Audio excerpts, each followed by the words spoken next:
Assalamualaikum warahmatullahi wabarakatuh. Bismillahirrahmanirrahim. Innal hamdalillah nahmaduhu wa nasta'inuhu wa nastaghfiruh wa na'udzu billahi min syururi anfusina wa min sayyiati a'malina. May yahdihillahu fala mudilla lahu wa may yudlil fala hadiyalah. Asyhadu an la ilaha illallah wahdahu la syarika lah wa asyhadu anna Muhammadan abduhu wa rasuluh. Ya ayyuhalladzina amanu taqullaha haqqa tuqatih wa la tamutunna illa wa antum muslimun. Ya ayyuhan nasu taqu rabbakumul ladzi khalaqakum min nafsin wahidah wa khalaqa minha zawjaha wa batha minhuma rijalan katsiran wa nisaa'a wattaqullaha alladzi tasaaluna bihi wal arham innallaha kana 'alaikum raqiba. Ya ayyuhalladzina amanu taqullaha wa qulu qawlan sadida yuslih lakum a'malakum wa yaghfir lakum dhunubakum wa may yuti'illaha wa rasulahu faqad faza fawzan 'azima. Amma ba'd. Ikhwani fillah rahimani wa rahimakumullah. Alhamdulillah, puji syukur kita kepada Allah yang memberikan kita kesehatan, kesempatan dan selalu memberikan kita keistiqomahan di dalam beribadah, menghamba kepada Allah, melaksanakan perintah-perintahnya dan menjauhi larangan-larangannya. Dan tidak lupa salawat serta salam semoga tetap tercurahkan kepada junjungan kita Nabi besar Muhammad sallallahu alaihi wasallam. Insyaallah kita akan membahas satu tema yang tema ini sampai zaman sekarang juga masih banyak sekali beredar, yakni tentang masalah sihir. Sihir dan bagaimana solusi cara untuk mengatasi dan menanggulanginya, serta beberapa tindakan preventif untuk mencegah agar sihir itu tidak menyerang dan masuk ke dalam tubuh kita. Masalah sihir sebenarnya sejak zaman dahulu, sebelum Rasulullah Shallallahu Alaihi Wasallam diutus, itu sudah ada. Baik pada zamannya Nabi Sulaiman atau juga pada zamannya Nabi Musa alaihi salam. Bahkan di zamannya Nabi Musa, Fir'aun memiliki orang-orang khusus, yakni para tukang sihir, dalam rangka untuk membantu dia mencapai keinginan-keinginannya.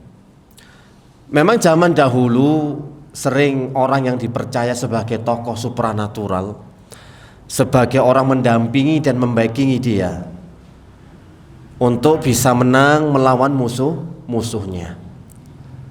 Dan pernah suatu ketika di saat Nabi Musa berdakwah melawan Fir'aun, Fir'aun pun memerintahkan kepada khusus anak buahnya yang tukang sihir untuk menghadapi Nabi Musa. Dan sihir itu nyata, bukan hanya sebagai tipu muslihat. Benar-benar tali dan tongkat yang dilemparkan oleh tukang sihir itu seperti halnya ular yang merayap. Maka Allah pun mewahyukan kepada Nabi Musa supaya melemparkan tongkatnya pula, hingga tongkat itu berubah menjadi ular yang besar dan melahap ular-ular dari tukang sihir. Dan Nabi Musa juga sempat merasa takut dengan kedatangan ular-ular tersebut. Maka ini disebut sebagai sihir itu memang nyata, sudah ada, bukan hanya sekedar tipu muslihat, tapi bisa mempengaruhi badan, mempengaruhi fisik, dan mempengaruhi pikiran serta hati. Hati yang awalnya benci bisa menjadi cinta, atau kebalikannya, yang awalnya cinta bisa berubah menjadi benci. Mempengaruhi akal, akal yang awalnya waras kemudian bisa nggak karu-karuan. Mempengaruhi fisik yang awalnya sehat bisa menjadi sakit. Itulah namanya kebenaran dari sihir. Di dalam hadis riwayat Bukhari Muslim yang juga ada di tafsir Ibnu Katsir, di asbabun nuzulnya surat Al-Falaq dan An-Nas, surat Al-Mu'awwizat, surat Al-Mu'awwidatani, surat Al-Falaq dan An-Nas. Di sini asbabun nuzulnya menceritakan bahwa Rasulullah SAW pernah terkena sihir. Dan penyihirnya itu dari Yahudi bernama Labid bin Al-A'sam. Labid bin A'sam. Ada yang mengatakan Lubaid, ada yang mengatakan Labid. Sama-sama. Labid bin A'sam ini adalah salah satu tukang sihir dari kalangan orang-orang Yahudi yang sangat hebat. Ketika dia menyihir tidak pernah meleset, pasti kena. Saking hebatnya, saking luar biasanya dia. Kalau dia sudah bikin mantra-mantra, bikin jampi-jampi, bikin sihir, tidak ada satu target pun yang meleset. Makanya orang-orang Yahudi memanggil Labid bin A'sam ini untuk menyihir Rasulullah SAW. Hal itu pun dilakukan oleh Labid. Kemudian hal itu pun mengena kepada Rasulullah SAW, sehingga sihir yang disebutkan oleh para ulama yang menimpa kepada Nabi itu adalah sihir khayalan, sihir tahyil. Seolah-olah Nabi itu berbuat padahal enggak melakukan apa-apa. Nah, kemudian sampai diruqyah oleh 2 malaikat. Jenengan antum nanti bisa lihat di tafsir Ibnu Katsir di asbabun nuzulnya surat Al-Falaq. Surat Al-Falaq itu akan muncul nanti. Bagaimana kisah Nabi telah diruqyah oleh 2 malaikat, satu berada di sisi kepalanya dan satunya berada di sisi kakinya. Mereka saling berbicara. Orang ini kena apa? Laki-laki ini kena apa? Maksudnya Nabi. Oh, dia terkena sihir. Ini dialog antara satu malaikat dengan malaikat yang lainnya. Siapakah yang menyihir?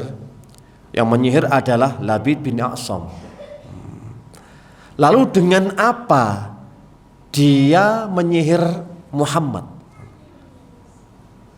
Dia menyihir Muhammad dengan sisir serta rontokan rambut, bekas rambut yang kemudian diikat di tali di kurma, tangkai kurma. Ditaruh, diletakkan di sumur Zarwan. Disebutkan pula Aisyah radhiyallahu taala anha menyebutkan sumur Zarwan itu sumur yang sudah nggak dipakai, airnya sangat keruh sehingga menguning dan memerah. Dan bukulannya itu membentuk seperti kepala syaitan. Ketika sudah diruqyah, mereka sudah berbicara antara satu malaikat dengan malaikat yang lainnya. Maka Nabi bersama para sahabatnya kemudian mengambil bukhul dari sihir tersebut. Ditunjukkan, diambil di sumur yang dalam. Ini kalau nggak ditunjukkan malaikat nggak bisa, susah ini. Karena letaknya sangat sulit dan sukar untuk dijangkau. Diambil, kemudian dalam satu riwayat dibakar, satu riwayat lagi mengatakan dipendam dalam-dalam oleh para sahabat sehingga Nabi pun saat itu sembuh dari sihirnya. Hadis ini sahih riwayat Bukhari Muslim yang benar-benar menunjukkan bahwa Nabi memang pernah terkena gangguan sihir. Oleh karenanya juga ada sebagian kelompok yang mengingkari kalau Nabi kena sihir terus bagaimana wahyu? Pasti kacau dong. Omongannya nanti nggak bisa dipegang karena dia dalam keadaan kena sihir. Dibantah lagi sama para ulama. Oh tidak, sihir yang menimpa Nabi tidak mempengaruhi wahyu sama sekali. Ini hanya mempengaruhi perilaku beliau yang katanya melakukan sesuatu padahal tidak melakukan apa-apa, halusinasi. Sihir tahyil itu sihir halusinasi yang tidak mempengaruhi wahyu dan perkataan dari Rasulullah Shallallahu Alaihi Wasallam. Dan hikmahnya tentu banyak. Jangan dilihat loh kok Nabi kena sihir, berarti Nabi imannya lemah. Enggak, bukan itu tujuannya. Allah memang pingin mengajarkan kepada umat Islam bagaimana cara untuk mengatasi, mengobati orang terkena gangguan sihir. Salah satunya adalah dengan cara menemukan bukhul. Sihir dan bukhul itu satu paket, satu ikatan, nggak bisa dilepas. Setiap orang yang menyihir pasti dia punya bukhul. Dan tukang sihir selalu punya kerjasama dengan para dukun dan jin. Ini kerjasamanya tukang sihir ini ya dengan setan dan jin. Di dalam surat Al-Jin, ini surat khusus di ayat yang ke-6. Wa kana rijalum minal insi yauduna birijalim minal jinni fazaduhum rohaqo. Ada beberapa orang dari kalangan manusia meminta bantuan, meminta pertolongan kepada beberapa golongan dari bangsa jin. Maka ketahuilah, dengan dia meminta pertolongan dan meminta bantuan kepada jin, justru hal itu akan menjadikan dia jauh dari agama, jauh dari kebenaran, dan mendapatkan kesesatan yang nyata. Semakin sesat semakin jauh. Maka kalau seseorang atau dukun kalau sudah kerjasama dengan namanya setan, maka mereka akan pasti lebih jauh dari syariat. Tentu aturannya, persyaratannya dari jin itu adalah supaya meninggalkan sholat, gak usah mandi, kadang-kadang gak usah menyetubuhi istrinya, dan berbagai macam persyaratan-persyaratan supaya jin itu nurut dan mau diperintah. Memang ini proses bagaimana cara seorang dukun, cara seorang penyihir untuk mendapatkan bala bantuan dari bangsa jin. Pasti ada kerjasama, Pak, pasti itu.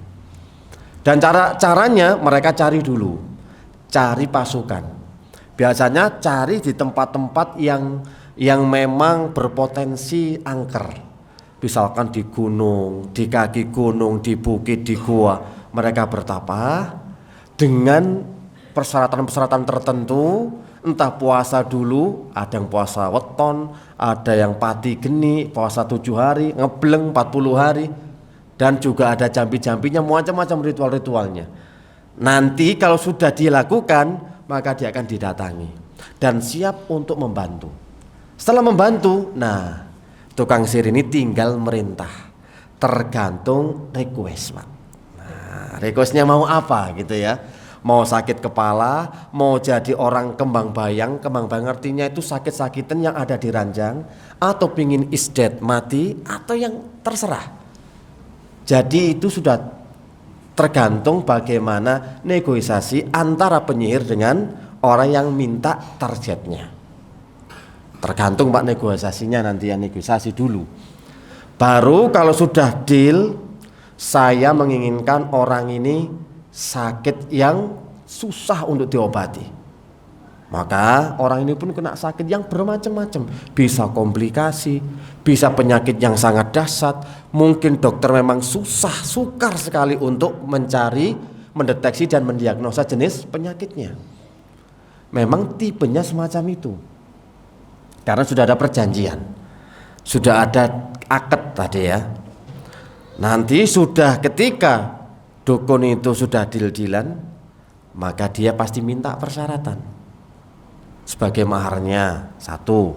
Yang kedua, meminta barang dari targetnya. Entah itu foto, entah itu rambut seperti tadi Rasulullah SAW, entah itu baju, entah itu bekas tapak kakinya. Ini yang paling hebat ini sudah. Jadi ketika jenengan antum nanti ya, ketika berjalan ada dukun yang pengen nyantet dan nyihir jenengan, dia cukup mengusap jejak jenengan sudah kena. Nah, ya. Kalau foto, kuku, rambut, baju ini kan sudah sering. Kalian cuma lihat jejak diusap atau yang semisalnya, itu bisa kena dapat pengaruh sihir. Ya. Ini sejak zamannya dulu ya, Nabi Musa, Nabi Sulaiman, Nabi Muhammad SAW, ini sudah ada nas-nas, dalil-dalil dari Al-Quran dan juga dari Sunnah juga banyak.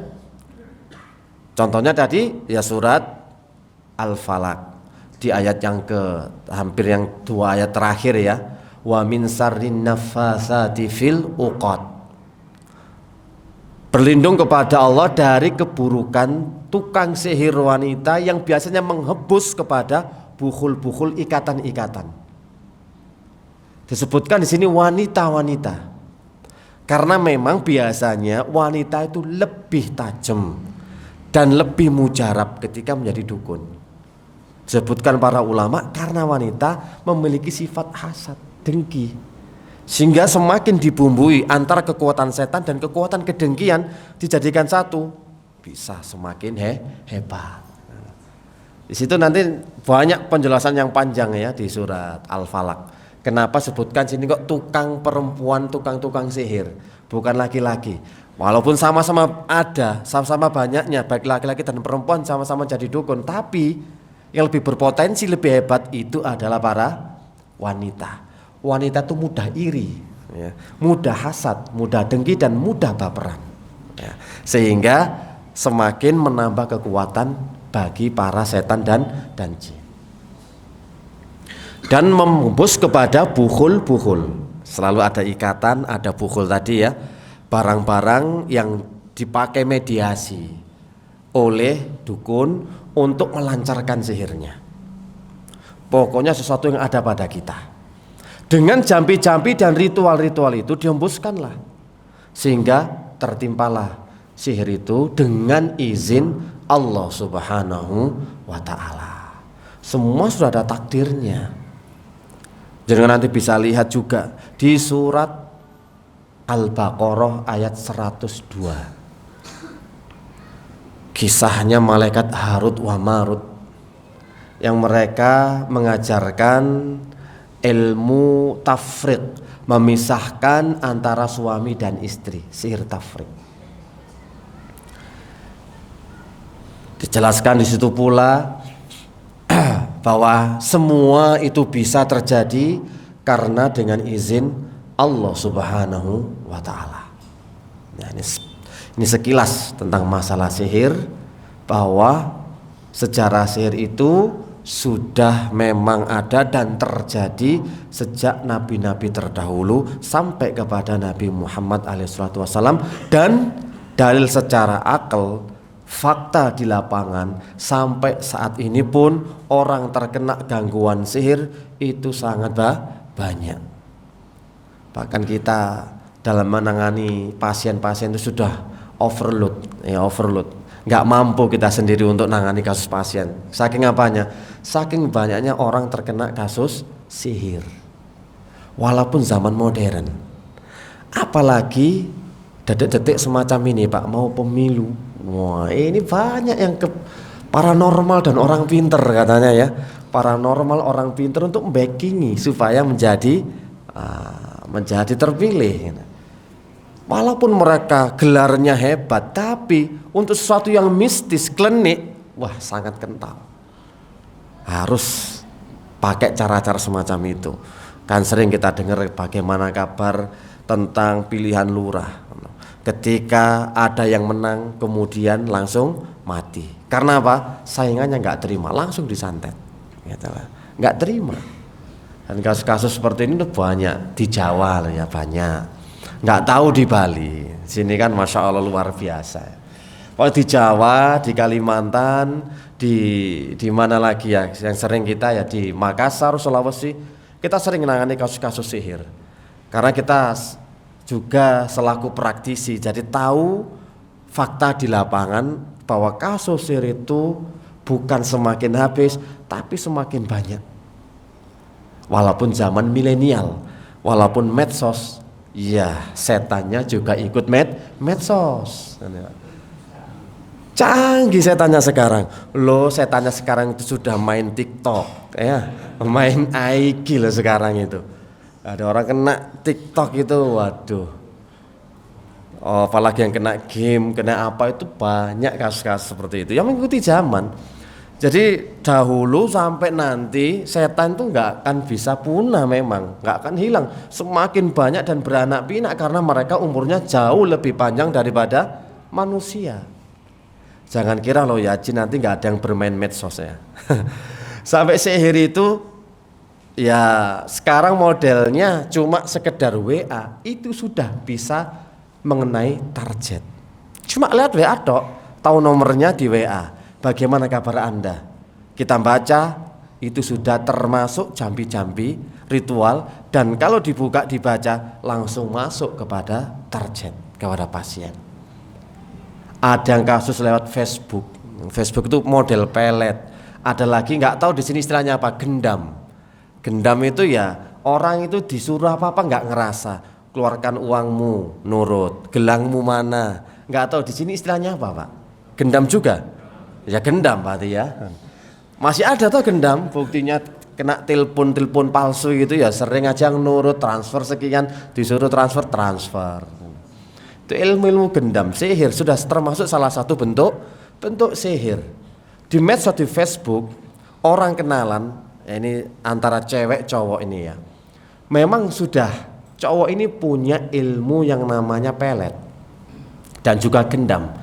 Belum kenal wajah, cuma inbox awalnya. Kemudian janjian loh, sampai mau check in ke hotel. Nah, ya. Dan yang lebih seru lagi kasusnya, ini ada perawan, ya, masih cewek sekolah, masih kenal di Facebook dengan seorang duda, dan dia sangat bucin sekali dengan duda ini. Pokoknya nggak mau berpisah, harus nikah sama duda ini. Orang tuanya yang bingung. Bucin itu budak cinta ya, maksudnya tergila-gila gitu ya kan. Bahasa gaulnya anak muda itu gitu, Pak. Kita tahunya juga dari pasien gitu ya, bahasa-bahasa seperti itu. Bener-bener dia itu gandrung gitu, gandrung ya itu tadi bahasanya, bucin gitu. Jadi nggak mau dipisahkan, pokoknya harus nikah sama dia. Ketemuan oke, nikah oke, pokoknya semua mau. Banyak kasus-kasus yang Facebook itu yang akhirnya mau dijak check in ke hotel ya, itu salah satunya karena pakai ilmu pelet, ilmu pengasihan, ilmu gendam, sehingga dia nurut dan sangat cinta sama dia. Awalnya memang lewat itu dia info, dan kasus ini banyak terjadi. Kita nangani beberapa kasus kemarin itu ya, yang karena kena di sini, dan ini kebetulan kita yang nangani ini. Langsung datang orang tuanya sama saudara-saudaranya. Orang anak ini kenapa kok nantang sama orang tua, nentang, nggak nurut, nggak taat. Kita selidiki, kita diagnosa, kita tanya-tanya, bener ternyata.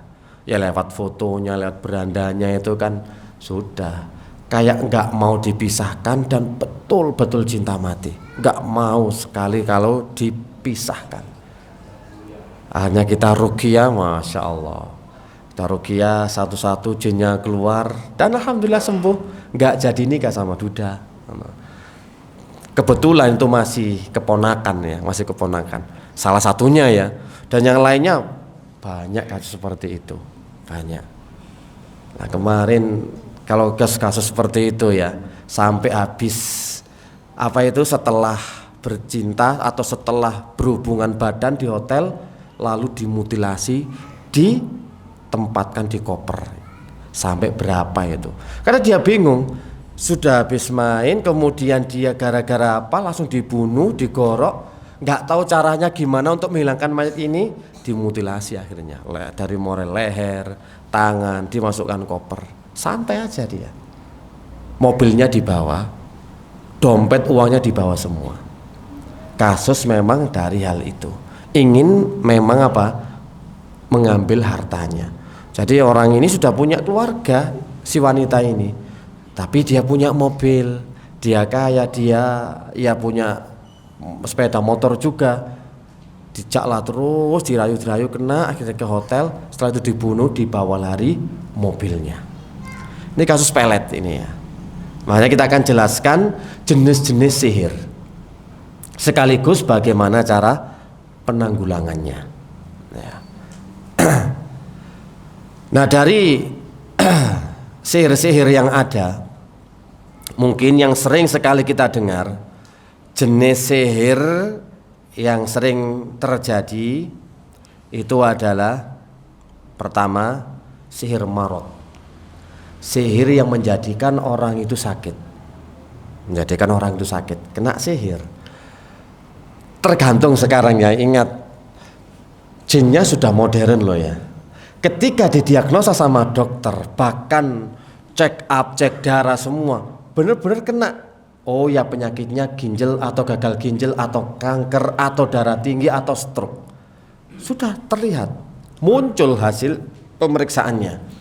Tetapi terkadang yang anehnya adalah penyakit yang diderita itu langsung dadak, stadiumnya langsung akhir. Harusnya bertahap 1, 2, 3, 4, ini langsung stadium terakhir terminal. Sudah nggak ada lagi obatnya. Ini kan bikin orang langsung shock, ya langsung drop. Kalau psikisnya semakin drop, penyakit itu jadi beneran Pak, jadi ngerogoti beneran. Padahal ini kadang-kadang dan seringnya memang dari bangsa sihir, dari bangsa jin yang memang sihir masuk ke situ. Dari mulai yang tertangani itu Pak ya, getah bening, GERD ya, mah akut, gagal ginjal, kanker, ini semua pernah ada yang memang gara-gara sihir. Didiagnosa muncul semuanya. Ya. Karena dia bisa untuk otak-atik itu ya. Bisa main medsos, main komputer, main laptop, main data, bisa. Kalau sudah berhubungan dengan kasus sihir. Dari situ maka sering terjadi gangguan-gangguan yang menimpa kepada pasien. Yang munculnya itu kadang tiba-tiba atau di waktu-waktu tertentu, terkadang pagi atau petang atau malam. Penyakit itu mulai muncul. Ini namanya sihir marot ya. Sihir penyakit yang mendatangkan penyakit. Penyakit fisik, ya penyakit yang mungkin ekstrim atau sampai komplikasi. Yang seru, yang macam-macam ya. Kanker dan juga kencing manis. Ini semua bisa dipicu disebabkan karena sihir.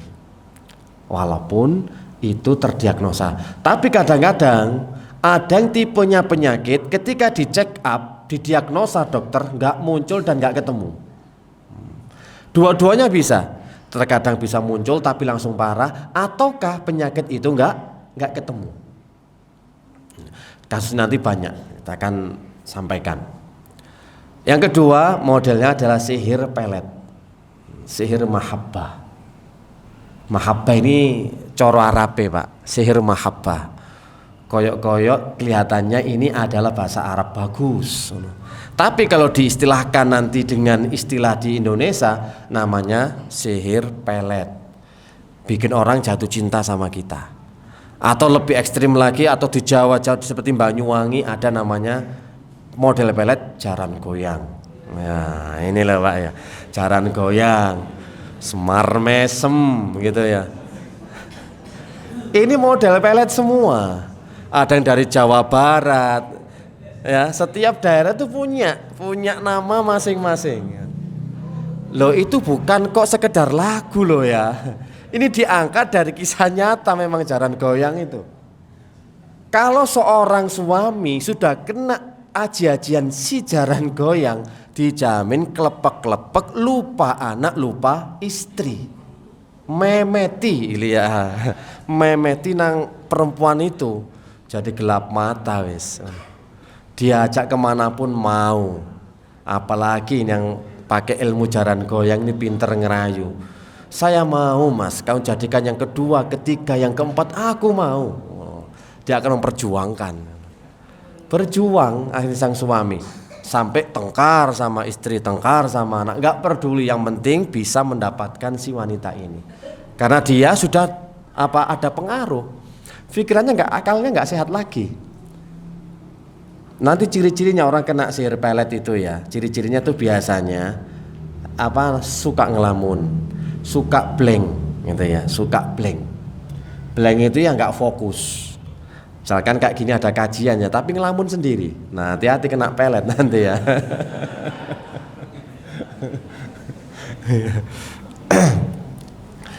Susah fokus soalnya, suruh ngapal susah, itulah itu salah satunya. Kemudian sering mimpi sang mantan. Nah, apalagi masih punya barang-barangnya si mantan ya, entah boneka, baju apa. Ditambah lagi sering mimpi keadaan si mantan. Padahal kita nggak mikir, tapi tiba-tiba muncul. Baik laki-laki ataupun perempuan ya. Kalau sudah mimpi mantan itu tanda-tanda pelet ya. Kena caranya goyang nanti ya. Lintre itu kan salah satunya, puter giling. Ini nama-nama yang memang sudah nggak asing lagi di tanah Jawa ya. Banyak sekali orang kena kasus seperti itu. Jadi memang ciri-cirinya orang yang kena sihir mahabbah atau sihir pelet itu selalu terbayang-bayang, rindu pengen selalu bertemu dengannya. Nggak bisa ditahan rasa kangen ini. Pokoknya pengennya video call, WA, sampai gak fokus WA. Jadi dimanapun tempatnya berada, puber kedua Pak, puber kedua, terus WA, terus sampai mesem dewe gitu, senyum. Biasanya hati-hati ya, kalau habis acara reuni biasanya itu muncul. Gara-gara inilah CLBK ya. Ya cinta lama belum kelar, dilanjutkan lagi, gitu. CLBK-nya itu. Ketemu saat reuni, ini sering kasus ini terjadi. Kemudian dilihat, loh mantanku kok sip, Pak ya. Kok iso dilanjut iki. Kayaknya bisa dilanjut, akhirnya tukerlah nomor HP. Tuker HP, baru kemudian malam, wes suaminya atau istrinya disingkur, dikasih punggung, sambil senyum-senyum sendiri sambil membawa atau membales WA. Siapa kira-kira seperti ini? Hati-hati loh ya. Nggak fokus lagi sudah, senyum terus itulah. Koyo ya akeh Pak ya. Habis reunian seperti itu ya. Terkadang dada sering berdebar-debar. Terkadang juga mimpi disetubui atau mimpi kayak kok berhubungan badan. Ini salah satu ya tanda-tandanya sihir mahabbah, sihir pelet. Kalau wanita biasanya tanda-tandanya terkadang sering mimpi bayi, mimpi anak, mimpi bayi gitu loh. Ini kalau tanda-tanda sihir mahabbah. Ini yang paling sering memang terjadi. Yang ketiga, sihir tafrik, sihir pemisah. Memisahkan antara suami dan istri. Kalau penyakit tentu sering sekali kita dapatkan. Mahabbah, wah umum ini sudah. Kemudian sihir pemisah. Ya sama, kalau nanti misalkan orang ini ditinggalkan misalkan ya, waktu kuliah sudah sama-sama senangnya ditolak gara-gara orang tua nggak setuju. Wah, dinikahkanlah dia dengan orang lain dan laki-laki ini nggak terima, maka dia pun pasang sihir tafrik supaya berpisah, bercerai, supaya istri atau perempuan ini benci dengan suaminya. Dibikin rumah tangganya nggak kondusif, selalu geger, selalu nggak ada kata-kata yang baik, tengkar terus. Lihat pasangannya itu selalu buruk dan selalu aja kelihatan kekurangannya. Ini sihir tafrik ya. Kalau di dalam rumah hawanya nggak enak, panas. Tapi ketika di luar rumah dia bisa tenang, adem gitu lah. Itu sihir tafrik, pemisah rumah tangga ya. Kalau misalkan ada pihak ketiga kalau dari pihak perempuan namanya pelakor gitu ya. Kalau laki-lakinya jadi pebinor gitu ya. Ya, pebinor itu apa? Ya itulah bini orang maksudnya, pebinor itu ya. Kalau pelaku yang lainnya perempuan kan ya pelakor ya. Jadi ini nanti biasanya kasus-kasusnya nggak bisa tenang rumah tangganya, selalu aja bertengkar. Ini sihir-sihir tafrik ya, merubah keadaan secara tiba-tiba dari yang asalnya cinta jadi benci, kemudian masalah kecil jadi besar. Ini tanda-tanda orang terkena sihir tafrik. Jadi rumah tangganya itu masalahnya nggak pernah besar, kecil tapi dadine nggak karu-karuan. Masya Allah, luar biasa. Kemudian ada namanya sihir junun. Yang keempat ya, sihir menjadikan orang itu gila. Gila, akhirnya bunuh diri, nubruk sepur, nubruk kereta api, atau loncat dari gedung yang tinggi. Memang dibikin orang itu pergi tanpa arah. Nah, kadang sering lupa, bicara tanpa aturan. Ini sudah dibikin gila. Kadang-kadang orang yang ditolak cintanya, supaya semua nggak mendapatkan cinta dari wanita tersebut, maka wanita itu dibikin lewong dan gila sekalian. Kalau aku nggak bisa memiliki, maka yang lainnya juga nggak berhak untuk memiliki. Jadikanlah perempuan itu gila. Kasus ini juga banyak terjadi di kalangan masyarakat. Orangnya cantik, ya nggak jelek, tapi kenapa nggak nikah? Selalu gitu ya. Ketika datang nggak jadi. Nah, biasanya ini juga ketika orang itu nggak seneng kalau ada orang lain mendekati, itu dibuat gila sekalian. Ini lebih ekstrim ini ya, gila. Jadi kan gila ya sudah, akhirnya nggak laku sampai meninggal dunia. Atau yang kelima sekarang, sihir ta'tiluz zawaj, sihir penghalang pernikahan. Sihir penghalang pernikahan. Tipenya ya, sihir penghalang pernikahan itu orang ini sebenarnya sudah cukup umur, tetapi ketika proses entah lamaran, dilihat, entah pendekatan, ya ta'aruf itu ya pengenalan, selalu aja nggak cocok. Terkadang ini ada orang laki-laki melamar seorang wanita, tiba-tiba wanita itu berubah wajahnya seperti mak lampir, ya. Jadi jelek, kelihatan tua gitu ya.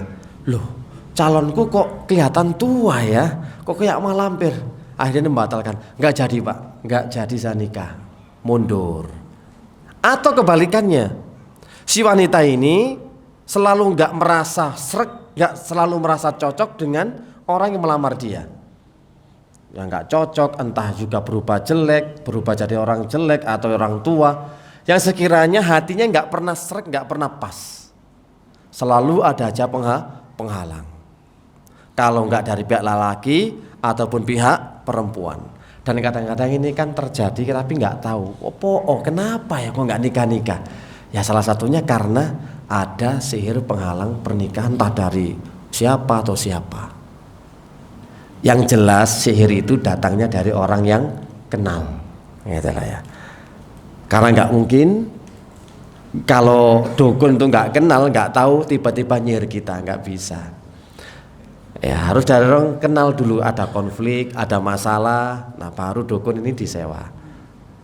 Dan ketika melakukan sihir, dukun harus punya sesuatu tadi pak, mediasinya, entah fotonya, entah bajunya, entah rambutnya. Kalau nggak punya ini ya susah, nggak bisa. Harus punya salah satu barang-barang itu, baru yang ditarget bisa terkena sihir. Maka selalu ada orang yang kenal sama kita. Kalau misalkan ada kasus sihir, tapi ya kita nggak bisa langsung menuduh gitu ya, nggak bisa. Dan itu nggak penting ya. Ketika kita terkena sihir, nggak penting siapa yang nyihir, tapi yang jelas, yang utama adalah bagaimana cara menyembuhkannya, tanpa harus mengetahui siapa yang nyihir. Jadi nggak mungkin dukun itu juga salah kirim, ya. Kelihatannya dukunnya salah kirim, harusnya lewat JNE, ini kok salah ini ya paketannya. Nggak mungkin paketannya salah ya. Jadi selalu benar. Karena apa? Sudah ada barangnya. Rambutnya Agus nggak mungkin mengenai rambutnya Abdullah, itu nggak mungkin. Karena sudah ada barangnya ini tadi loh pak. Jadi nggak akan salah sasaran. Kecuali satu keluarga ditarget. Berhubung sang suami ini kuat ibadahnya, maka bisa mengenai anak dan istrinya. Tapi targetnya adalah seluruh keluarga. Siapa yang kuat keimanannya, ketawakalannya, ketakwaannya kepada Allah, maka akan dilindungi oleh Allah Subhanahu wa ta'ala. Berbenteng dengan zikir pagi petang, berbenteng dengan sholat malam. Nah ini salah satunya yang bisa nanti menghindari dari terjadinya kasus sihir yang bisa nembus sama kita. Ada sihir berupa sihir khawatif, bisikan-bisikan. Jadi lawannya itu bisikan-bisikan sendiri. Ada yang bisiki kamu itu adalah Imam Mahdi. Nah, ini ada sihir bisikan. Ngakulah dia jadi orang yang Imam Mahdi. Dibisiki kamu adalah wali, ngaku wali.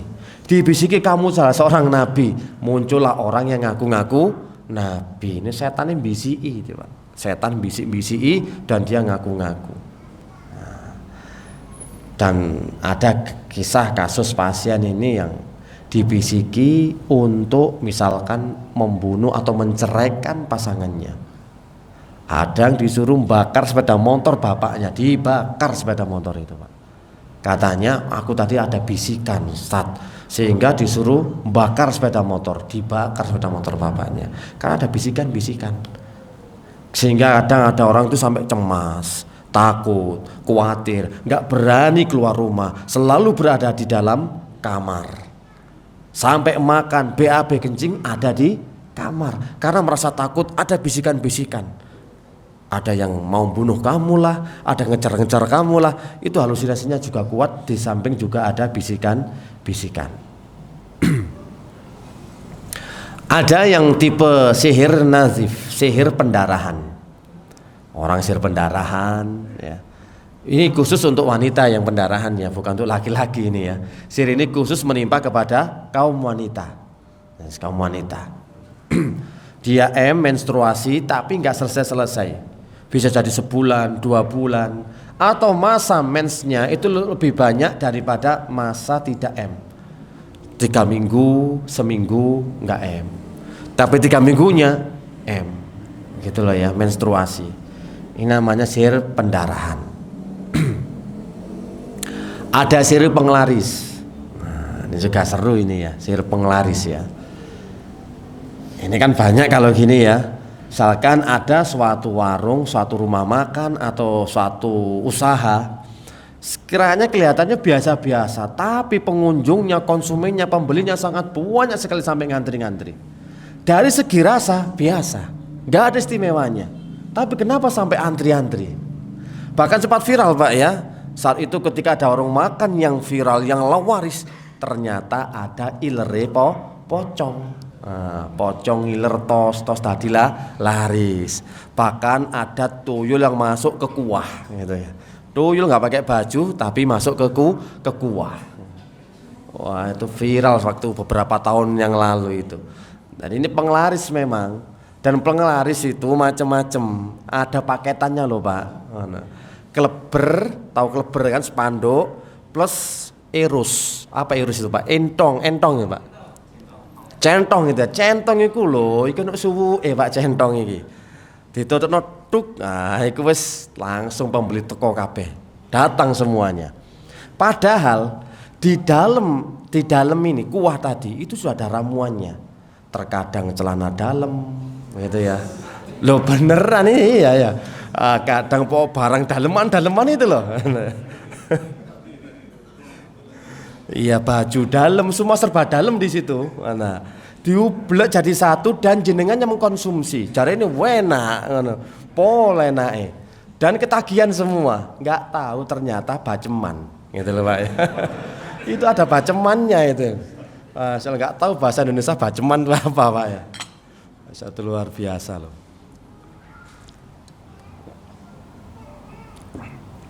Itu namanya sihir penglaris. Nggak wajar larisnya. Di saat lainnya sepi, ini loh waris datang yang pembeli silih berganti, nggak pernah berhenti. Dan itu yang memang makan makanan dari yang kita telusuri dari data di lapangan. Orang melakukan seperti itu selalu ada persyaratan, harus ada mahar, dan maharnya macam-macam. Ada yang dari wajannya, ada dari centongnya, nah, ada yang dari satu paket ini tadi. Untuk satu paket sudah laris itu. Dijamin ya, kalau sudah pakai cara seperti itu, selalu ngasih tahu kepada temannya, saya setelah dari kuburan sana itu loh, langsung lo waris, ada persyaratannya dari mbah itu, dikasih ini dikasih itu, berangkat akhirnya. Ada yang sampai memang ya seperti isi ulang ya, tiap bulan harus ke sana ya, biar laris terus, isi ulang. Nah, ini paketannya habis, isi ulang, karena paketannya habis. Kalau nggak gitu nggak laris nanti, ya. Dikasih lagi, barang lagi, dikasih lagi. Nah, ada juga tipe penglaris itu namanya kalau di Jawa terkenalnya dengan kandang bubrah. Ngerti Pak kandang bubrah? Jadi warung, tokonya itu selalu ada renovasi, ya. Entah kamar mandinya, entah toiletnya, entah wastafelnya, entah bagian ini diwolak-walik gitu Pak. Sudah bagus dibubrah lagi, dihancurkan lagi, dibangun lagi. Itu tanda yang memang lagi isi ulang. Harus itu. Dipoto, dilaporkan kepada mbah-mbah, aku isi ulang. Oh siap, laris maneh, laris lagi. Gitu Pak ya. Ada nanti ya, tipe kayak gitu. Selalu berpindah-pindah posisi. Sudah bagus, sudah betul, tapi nanti ada aja sesuatu yang diganti. Itu namanya kandang bubrah sebagai penglaris. Tempatnya penglaris ini, semacam ini ya. Wah jangan enak-enak kalau mengkonsumsi barang-barang penglaris. Nanti bermasalah, nanti perutnya suka murus itu ya, suka sakit perut atau mungkin suka apa masuk angin. Itu akibat dari mengkonsumsi barang-barang penglaris tadi. Paling aman ya masakane istri sendiri, masya Allah. Nek gelem masak. Kalau mau masak istrinya ya. Sekarang istrinya juga sama. Ya. Baru cara mengobati sihir Pak. Tapi sudah isya ini ya. Iya. Berarti sudah selesai ini Pak. Kenapa? Oh sholat dulu. Setelah itu tanya jawab. Oke. Kita akan sampaikan nanti sedikit cara mengobati sihir. Nah ini paling penting ini Pak. Kalau enggak tahu cara penangkalnya ya kena sihir terus kita. Banyak Pak kehilangan istri, kehilangan suami gara-gara kena sihir pelet jaran goyang ini Pak. Monggo. Jadi nanti kita lanjutkan nggih. Jamaah sekalian yang semoga Allah merahmati kepada kita semua. Kita di penghujung akhir. Kelihatannya memang kalau kita bahas secara terperinci nggak akan selesai. Itu cuma lewat global sekali ya kita dalam pengenalan sihir. Kenal aja dulu. Nggak mungkin kita sebutkan secara terperinci karena jenis sihir itu banyak. Belum lagi yang penghalang rezeki itu bisa jadi ada warung, toko kelihatan tutup terus padahal itu buka. Nah, ya. Dan masih banyak beberapa jenis sebenarnya. Cuma sekarang poin pentingnya adalah cara mengatasinya. Untuk mengobati sihir kita akan berikan dua cara. Sebenarnya banyak ya. Cuma ini cara yang paling bagus. Yang pertama adalah untuk mengobati sihir, baik kena sihir pelet atau sihir tafrik atau sihir penyakit, sihir apa. Langkah pertama adalah, cara pertama adalah mandi air ruqyah. Mandi air ruqyah.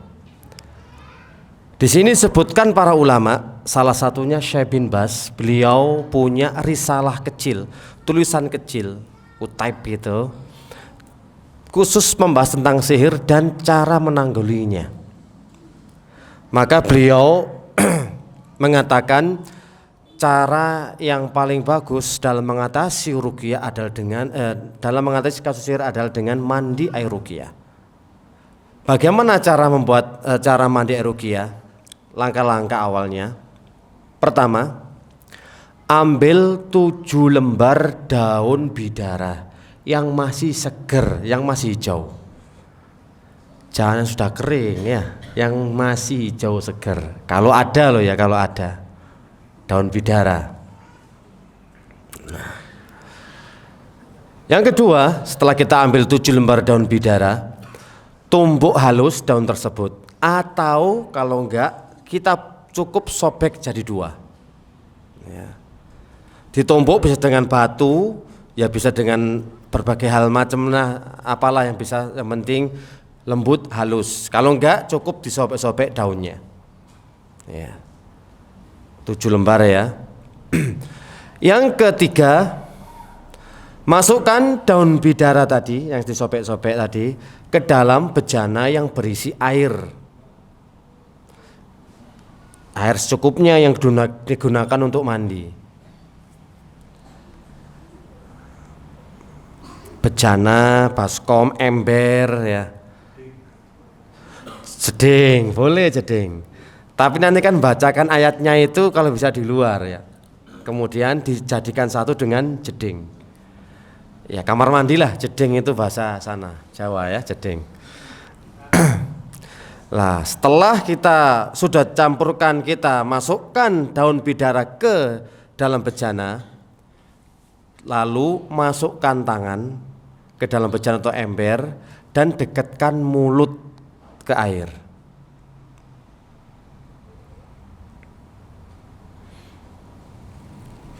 Jadi kalau ini bejananya itu Pak ya, masukkan air seperti ini. Nah, sambil dekatkan seperti ini. Kayak gitu prakteknya. Setelah itu bacakan ayat-ayat ruqyah. Letakkan dekat itu, kalau ketika membaca ayat, air itu bergetar Pak, kena kesabapan gitu loh.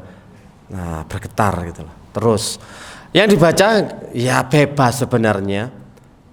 Tapi yang bagus biasanya itu Al-Fatihah, ayat kursi, trikul, sama Al-Baqarah 102. Ini paling penting, ini Al-Baqarah 102. Kalau nggak hafal ya sambil baca Al-Quran.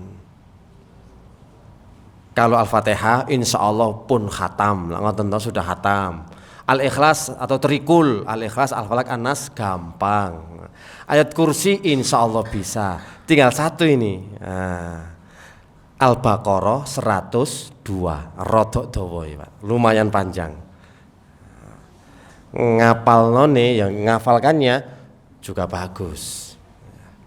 Lumayan, coba antum melihat, jenengan lihat Al-Baqarah 102, lah ya panjang.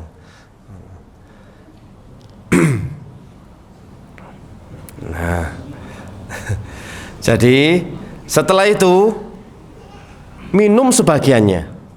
Air tadi, air ruqyah tadi minum sebagiannya. Makanya saya langsung taruh di jeding tadi ya, di kamar mandi. Nanti minum air kamar mandi nanti ya. Itu belum apa-apa sudah mabuk dulu nanti. Sudah muntah-muntah dulu. Jadi minum sedikit dan sisanya pakai untuk mandi besar. Ini mandi ruqyah. Dan Masya Allah ini luar biasa kita praktekkan kepada pasien-pasien kita. Jadi ada pasiennya kayak gini, mau berangkat haji, kena sihir supaya nggak bisa naik haji. Jadi gitu, ya kini sudah mau naik haji, sudah tinggal 3 hari.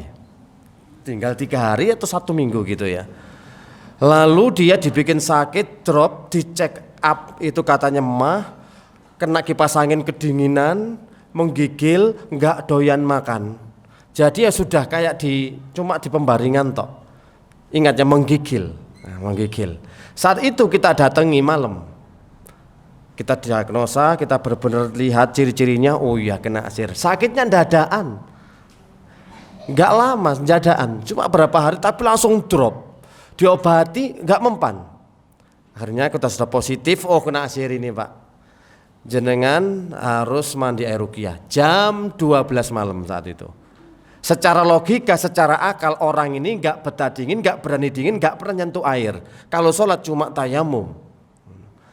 Tapi karena sudah terdeteksi bahwa itu kena penyakit sihir, jam 12 malam Pak, dia mandi dengan persis seperti ini. Sebagian diminum, kemudian mandi air dengan mandi besar. Setelah itu muntah-muntah dan langsung minta makan. Jadi sembuhnya juga langsung Pak, dadaan, nggak nunggu besok pagi gitu. Orang kena sihir itu sakitnya langsung, sembuhnya juga langsung. Kalau benar-benar kena sihir itu. Atau juga memang bertahap, tergantung ya. Ini kan masih sigres, anyar gres, baru sekali kena, akhirnya tertangani ya langsung. Beda lagi memang dengan sihir yang menaun, lama sekali, ada yang 30 tahun, 25 tahun, ada banyak. Setelah itu alhamdulillah berangkat haji dia. Ini bukan kok untuk riak-riaan, tapi enggak. Ini untuk di lapangan praktek ya, bahwasanya mandi air ruqyah semacam ini itu memang merupakan solusi yang paling baik ketika nangani kasus sihir. Jadi minum sedikit, kemudian dibuat mandi besar, insya Allah yang asalnya kedinginan, panas, nggak berani air, tapi malah greng, malah sembuh, malah badan terasa fit, seger. Sekali nggak sakit itu sudah, batuk-batuknya hilang, rasa dinginnya hilang, dan dia pun akhirnya berangkat haji walhamdulillah dengan cara metode dengan menggunakan mandi air ruqyah sampai sekarang pun. Jadi ini salah satunya ya. Cara yang kedua,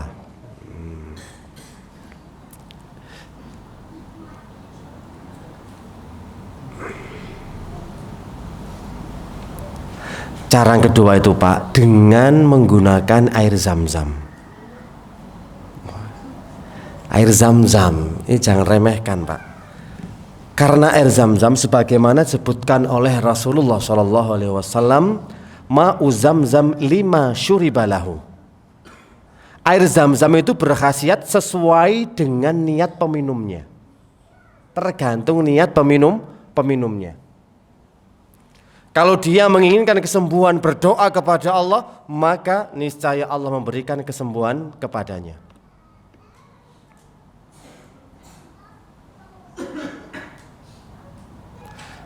Rasulullah mengatakan pula, aku minum air zam-zam.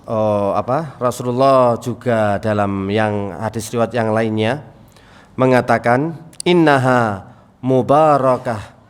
Dia adalah air zam-zam, air yang diberkahi, makanan yang mengenyangkan, dan sebagai syifa usaqamin, obat bagi penyakit.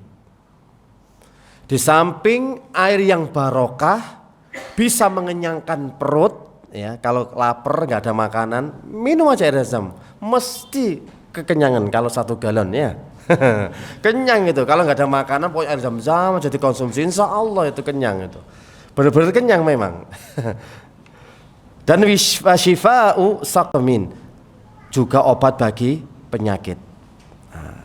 Dan yang poin pentingnya di sini yang kita tekankan adalah ma'u zam-zam lima syuribalahu. Faedah ini, bahwa minum air zam-zam itu khasiatnya sesuai dengan niat peminumnya.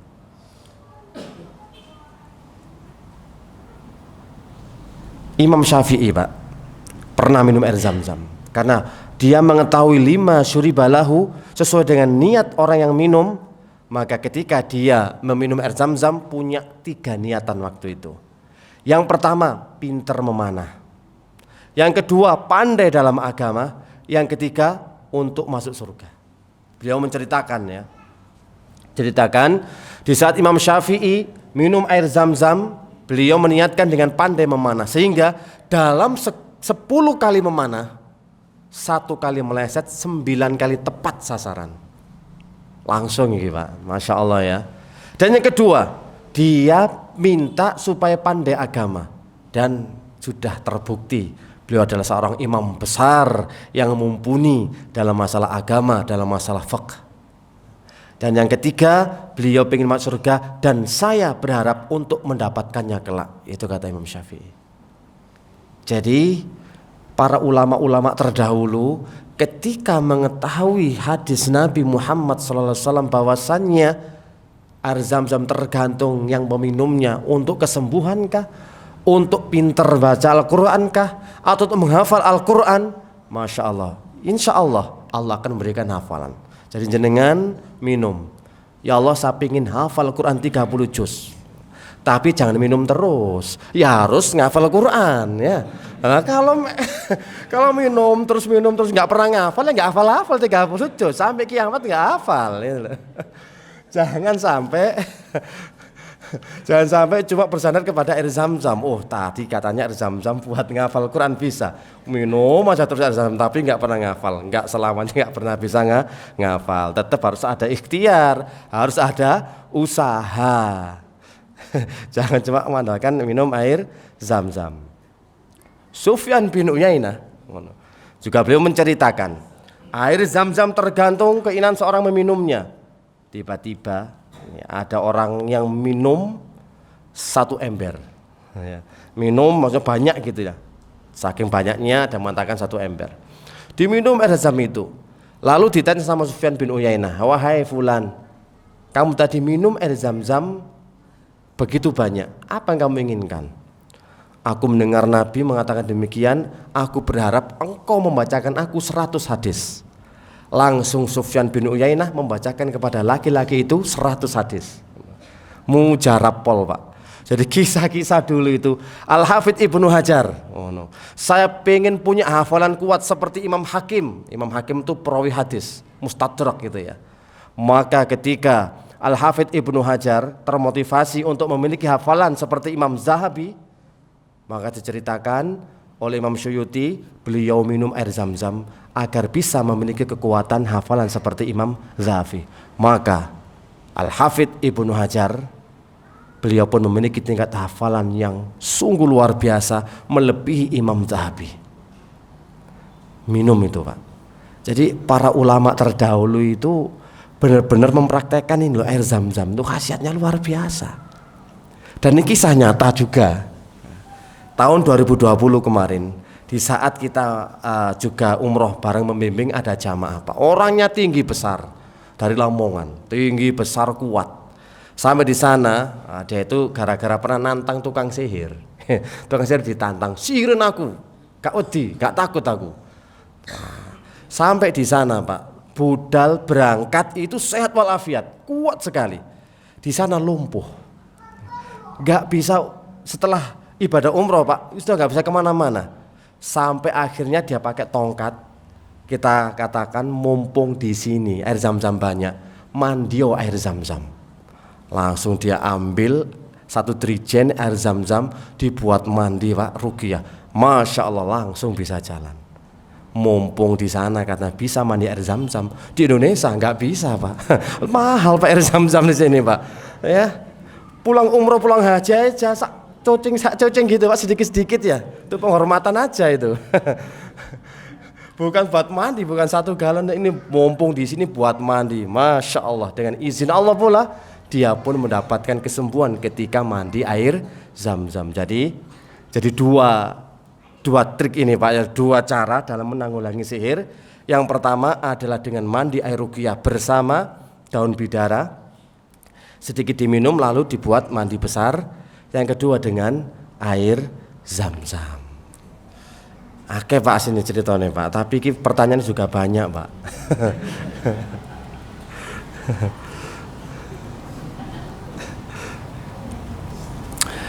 Bismillah, Ustadz, apakah orang yang kena penyakit anxiety, cemas, itu termasuk kena sihir atau gangguan jin? Ya, antara keduanya itu memang bisa jadi ya sakit beneran, bisa karena gangguan sihir, bisa jadi karena gangguan jin. Tapi yang lebih banyak ini gangguan jin. Ya, gangguan jin, orang punya cemas berlebihan, punya rasa khawatir, sampai nggak bisa tidur, sampai kemana-mana takut nanti kena sakit, ini kena itu. Itu cemas yang berlebihan, itu bisa ditanggulangi dengan ruqyah. Bisa dicoba dengan tipe-tipe tadi itu, minum air zam-zam ataukah dengan mandi air ruqyah.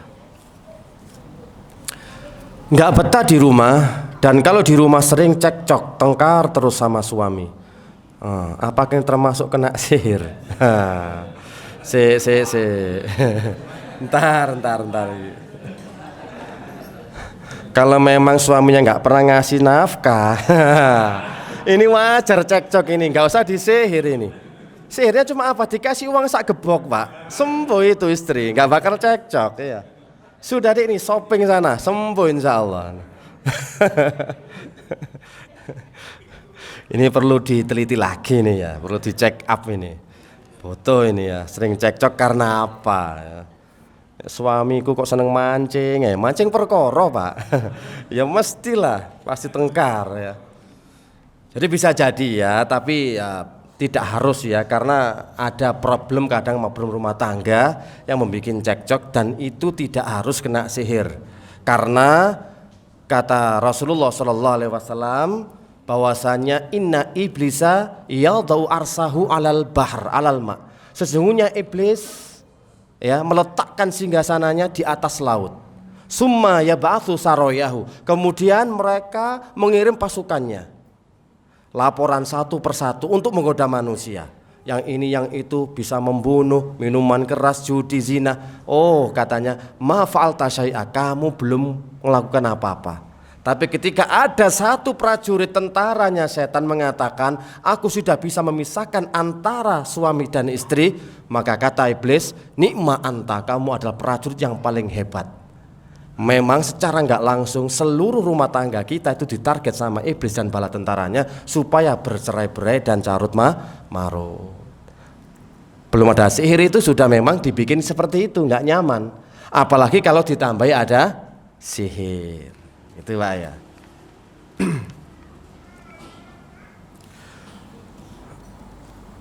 Apakah macam-macam sihir tersebut biasanya terjadi karena jin disuruh seseorang, semisal dukun atau orang nggak suka dengan kita, atau bisa terjadi karena ada jin yang menempel mengikuti kita karena sesuatu suka dengan kita? Kalau yang namanya sihir itu selalu karena ada tukang sihir atau dukun yang disuruh oleh orang. Kalau sihir loh ya, jadi nggak bisa nempel sendirinya. Kalau nempel sendirinya itu namanya kesurupan, atau jin memang jatuh cinta. Karena ada sebab-sebab jin masuk ke dalam tubuh manusia. Salah satunya ada jin yang ngefans berat sama kita, cinta sama kita. Dan ini pernah diceritakan Syekhul Islam Ibnu Taimiyah. Jadi ketika ada orang kesurupan dibawa ke beliau, dipukul ceder. Dia ngomong, kenapa kamu masuk ke dalam tubuh ini? Aku cinta kepada laki-laki ini. Cinta dia. Tapi kata Syekhul Islam, oh tapi dia nggak cinta sama kamu. Memang banyak sebenarnya jin yang jatuh cinta kepada manusia. Lebih-lebih lagi nanti ketika kita lepas baju, bercermin, kalau nggak baca doa, mereka bisa lihat aurat kita, maka juga bisa terjadi cinlok, cinta lokasi dengan jin. Nah iya, makanya kalau lepas baju baca doa, kamar mandi baca doa. Kalau enggak, aurat kita tersingkap dan mereka bisa melihat aurat kita, muncullah benih-benih cinta dari mereka. Bahaya itu Pak. Jadi kalau jin menempel mengikuti itu bukan sihir, bisa turunan atau sihir apa namanya, nasab, atau memang jin jatuh cinta. Apakah dalam keadaan haid semen boleh minta diruqyah atau ruqyah mandiri? Insya Allah boleh. Walaupun dalam keadaan haid boleh ruqyah mandiri, nggak ada batasannya. Sampun nggak ada lagi yang bertanya? Oh nggih. Untuk air ruqyah itu bikin besar itu di seperti galon juga. Iya. Boleh saja. Boleh Pak ya, tapi tetap ada masa aktifnya ya. Masa aktifnya ketika air galon habis, sudah habis itu sudah ya. Masa aktifnya terus ngisi ulang lagi galonnya. Dan juga membaca air ruqyahnya boleh. Ketika untuk tindakan-tindakan preventif atau ya untuk pencegahan, boleh kita bacakan air ruqyah di dalam galon, kemudian dikonsumsi untuk satu keluarga. Kalau memang ada yang bermasalah, ya makanannya, ya minumannya diruqyah. Jadi makanan yang dikonsumsi diruqyah, minumannya diruqyah itu cepat ya. Jadi boleh untuk air galon atau untuk seterusnya. J. Kenapa? Oh ya. Oh nanam pohon di rumah bisa menangkal sihir. Boten, setan itu gak wedi karo bidara ya. Sudah setan itu gak takut dengan pohon bidara. Jadi jangan sampai kita salah anggapan loh ya. Ini ada orang memang salah anggapan karena memang disebutkan daun bidara sehingga di rumahnya ditanami pohon bidara supaya setan nggak bisa masuk. Ini koyok jimat aji-ajian nih Pak. Jadi jangan tetap kita nanam pohon bidara supaya ketika meruqyah biar mudah, nggak cari kemana-mana, bukan tuh tameng tolak balak. Kalau salah keyakinan, aku tak nanam pohon bidara, niscaya setan nggak berani lagi. Setan kocar kacir nanti keluar dari rumah saya.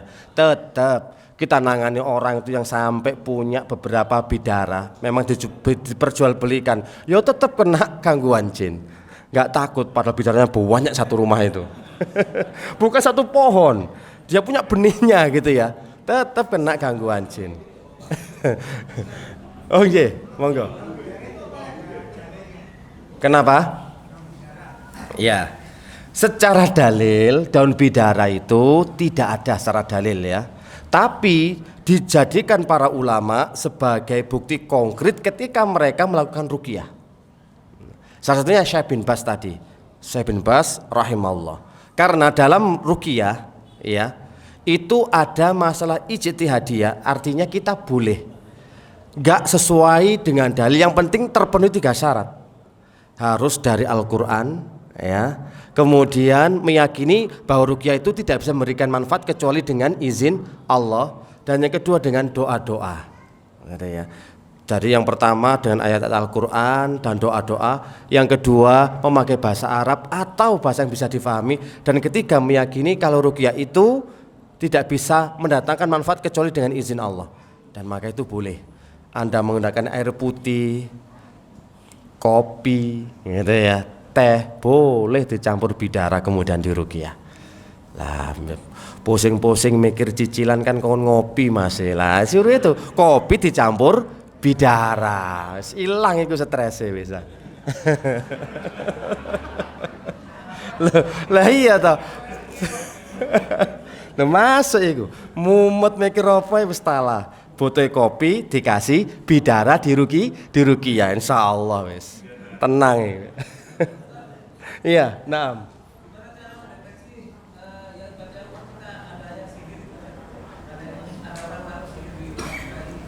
Tergantung sihir apa yang menimpa kepada kita, penyakitkah atau kita punya usaha kok sepi, ataukah kita punya pasangan kok selalu tengkar. Kan sihir itu kan banyak, tergantung redaksinya. Yang jelas orang kena gangguan sihir itu ya males dibuat ibadah, gitu ya. Buat ibadah itu selalu ada pertentangan. Salah satunya ciri-cirinya kalau dibuat baca Quran itu biasanya matanya 1 ngantuk, 2 atau pedes, 3 atau tiba-tiba ini loh kayak sesek dan males gitu loh buat baca Quran. Itu sudah tanda-tanda kena gangguan sihir. Tanda-tanda gangguan sihir. Insya Allah kalau pengen lengkapnya besok di Ar-Raudhah dari Ruqyah Mandiri, jadi mendeteksi tanda-tanda orang terkena gangguan jin dan sihir. Besok insya Allah pada subuh. Iya. Di Raudhah. Ya Mas Firly ya. Insya Allah. Jadi tahu betul tanda-tandanya. Monggo. Boleh 3, boleh 9, boleh semuanya. Nggak ada jumlah hitungan sebenarnya. Cuma yang disebutkan oleh para ulama 7 gitu aja. Tapi ini bukan batasan loh ya. Boleh, pengen lebih banyak lagi. Yo sak wit-wite sak pang-pange yo gak apa-apa. Direndam di kamar mandi toh, wis iki 1 tangkai 1 gitu aja nggak apa-apa. Karena nggak ada, memang nggak ada batasan. Itu hanya sebagai sedikit anu aja. Untuk hitungan. Bebas kok, bebas. Iya. Mau nanya tentang pengobatan viral yang sekarang ini Pak, kayak apa daya itu daya itu pakai jin apa enggak? Sebenarnya ya, Islam itu dalam mengantisipasi dan mengobati kasus orang terkena gangguan jin, gangguan sihir, gangguan ain dan semisalnya, itu solusinya cuma 1 kalau gangguan jin, ruqyah. Jadi kalau ada orang mengobati kemudian bisa menyembuhkan, tapi selain ruqyah ya bisa dipastikan dia pakai bantuan. Ini kalau kena gangguan jin loh ya. Tapi kalau memang kalau patah tulang dan lainnya kan memang ada skillnya Pak ya. Nggak tahu juga wallahu a'lam. Tapi kalau misalkan orang bisa menyembuhkan gangguan sihir dengan sihir pula, itu sudah pasti ada bantuannya. Ada bantuan. Karena kuat-kuatan Pak, kuat-kuatan dukune ambek sihire. Kalau gini Pak ya, proses kerjanya dukun itu, kalau di dalam tubuh pasien jinnya lebih kuat dari dukunnya mesti nyerah, wis aku gak ngatasi. Nah tapi jinnya ikut bergabung, berkolaborasi di dalam tubuh itu, jadi semakin banyak. Kalau sudah ngasih omben-omben, ngasih minum-minuman, silakan diminum jebret. Ini sudah isinya jin dimasukkan ke dalam tubuh, akhirnya kompak bantu sihir di dalam. Jadi semakin parah sebenarnya kalau berobat ke orang pintar, ke dukun, semakin parah, bukan semakin sembuh. Atau sisi yang kedua, jin yang punya dukunnya itu jauh lebih kuat, maka dia masuk ke dalam tubuh pasien dan mengikat jin-jin yang mengganggu itu. Makanya ada tadi namanya tetap harus isi ulang.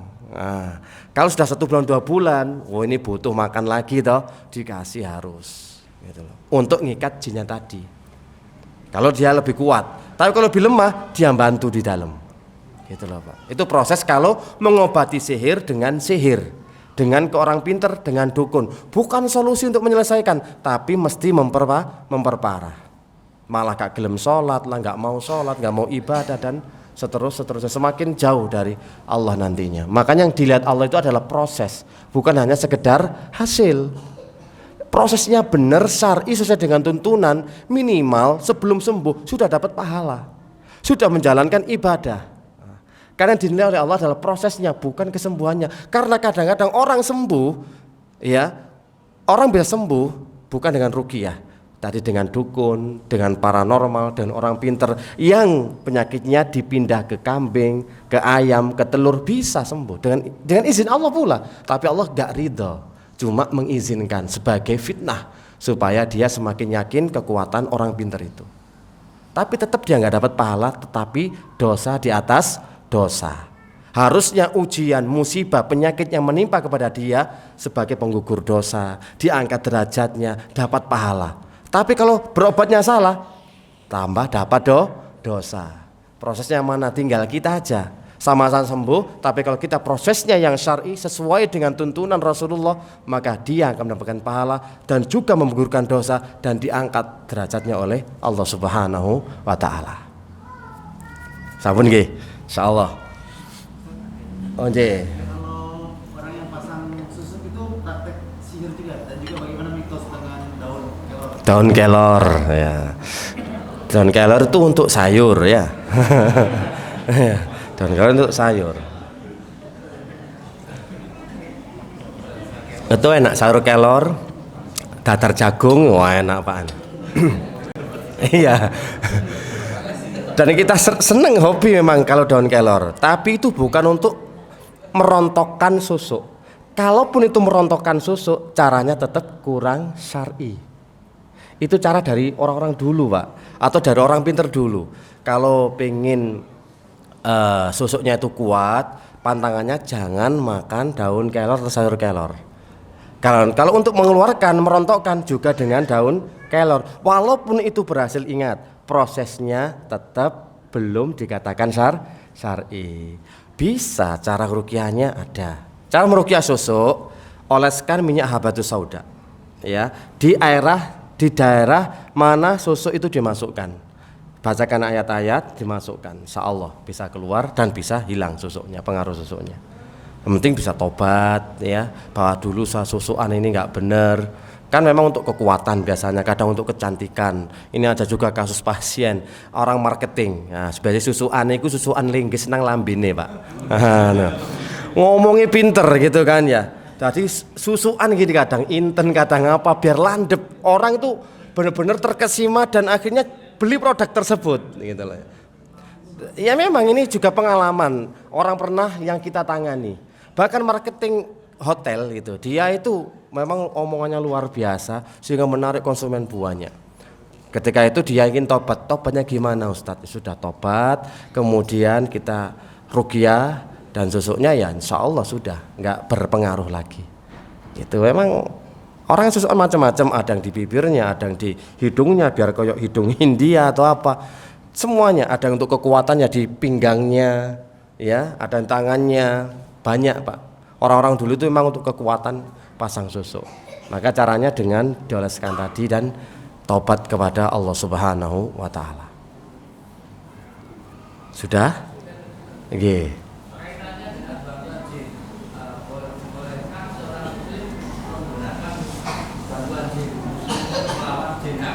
Oh. Jadi iki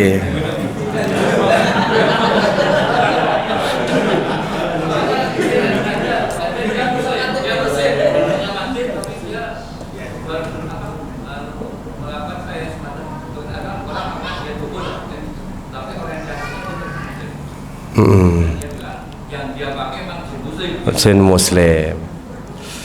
Iya, kadang jin itu kan ya gak kena dipercaya Pak, ya nggak bisa dipercaya. Dia ngaku muslim.